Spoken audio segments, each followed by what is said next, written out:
Hello guys, my name is Richest D. Welcome to the new video. Well, it looks like it's started. We've talked about the likelihood of that happening in the next few weeks. Binance just froze all services for Middle Eastern countries. This is to prevent Hamas from receiving money via cryptocurrency since banks have shut down their channels. Another lesson that you only own cryptocurrency if you store it yourself. Otherwise, you can lose everything even if you did nothing illegal. The U.S. Treasury is also gassing crypto businesses to restrict money transfers and digital asset exchange services in the sector. Companies such as Bcash Money and Money Transfer Company, which the Americans believe have long funded terrorist groups, have come under attack. And finally, the biggest news for today, it was revealed that Elizabeth Warren sent a letter to the White House notifying the government that cryptocurrencies were behind the attacks in Israel.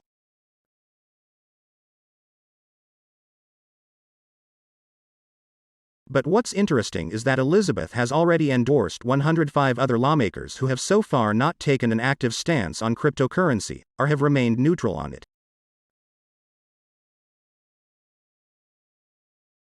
For example, the 8 congressmen who have stood up to the sex attacks against cryptocurrency for years and even sabotaged the Commission's investigation into the cryptocurrency market have literally retreated from the battlefield. They've even managed to be called a blockchain 8, almost like a Shannock 5, if you know what I mean. So, they backed off after they received a report that Hamas was using cryptocurrency as a source of funding.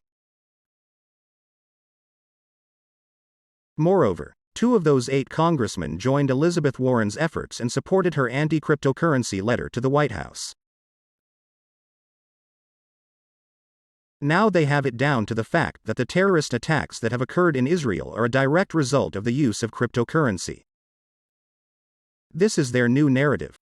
We know that the old narrative, the old approach of accusing cryptocurrency of being a security has not worked. We know this because the SEC has lost court after court and the court has no faith in the reasoning behind their position.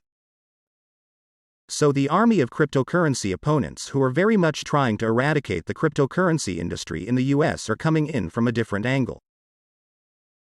And the situation in Israel is more apropos than ever. Now there are rumors that the SEC will take up this new argument as well.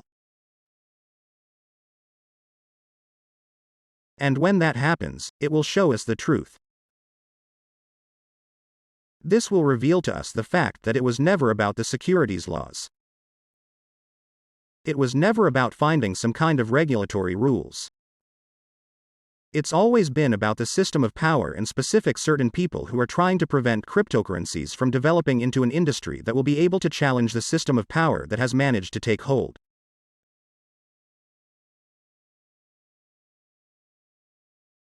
And the fact is that this new crypto system, despite the many flaws that it certainly has, and we have to recognize that in order to fix it. But overall, its ideology and infrastructure provides freedom, control over one's own life, one's own assets, one's own money, which ultimately allows one to write one's own destiny, freeing oneself from a system that constantly takes away the results of one's hard work, effort, time, wealth and life.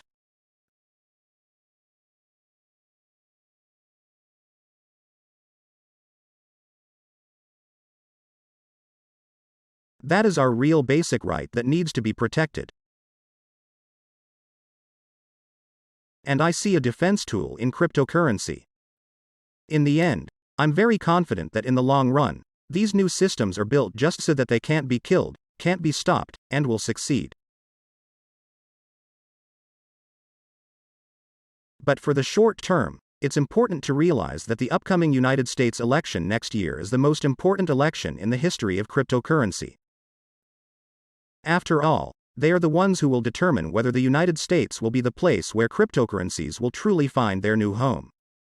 Will this country become a crypto hub and lead these new technologies, or will it push them completely outside its borders and give leadership to other countries, such as China, for example? So this election will be very telling in part because many candidates are openly expressing support for Bitcoin and cryptocurrencies. I've never been a fan of politics, but unfortunately, you now have to realize that cryptocurrency has become politicized. Politics itself has come to cryptocurrency, and in a way that seems very unfair. Nevertheless, you had to know about it and be prepared for it because it's the birth of a new narrative. And that's just the beginning. My name is Rich Dim and I'll see you in more videos. I'll see you soon.